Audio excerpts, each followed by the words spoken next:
Hello everyone, it's Shane Kanto, your Wasteland reviewer, and I'm here to review Beneath Us. And I remember seeing the trailer for this and being like, wow, this looks like a really bad movie. And leaving this theater being like, yep, that was a bad movie.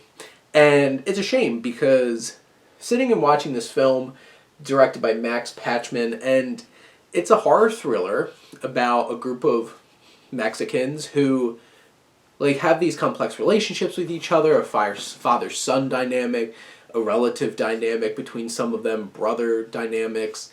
And the tough thing is, all of them are coming into this film giving strong performances, like Rigo Sanchez and Jose Aguirre and Roberto Sanchez, and they're giving some strong performances, and there's some good character development between these characters. But it's all undone by this movie turning into a cartoon. Because Lynn Collins, who's the wife of this couple who hires them to work on their home, is such a horrible caricature. And obnoxiously laughing and doing and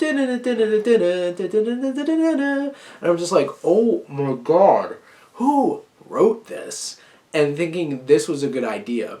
There's such grounded, strong character work laying down the groundwork for this film just for somebody to throw a bunch of mud on it and try to go off the path into this crazy, ridiculous, over-the-top, silly performances, and just none of the scares didn't work. They were pretty predictable, and it's just they were so over the top that it was hard to even be like, I'm shocked by this, but it's a cartoon, so anything can happen, and it's just silly. And they just went for low-hanging fruit. And in the end, I'm like, this is a really ineffective horror thriller. Because I wasn't really horrified, inherently horrified by what I saw on screen, but it was done in such a blunt, just uninspired way that it just felt like, okay, well, that was horrible.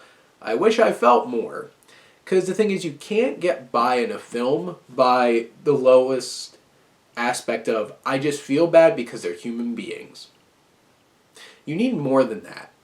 Because that's cheap and manipulative. And honestly, that's most of this film. And horrible performances by the antagonist really undo some potential. And in the end, this is a bad movie. Would not recommend. But hey, let me know what you think. Maybe you really enjoyed this, and honestly, the audience reviews aren't the worst. But let me know what you think. Let's talk some movies. But thank you as always for tuning in and supporting your Wasteland reviewer.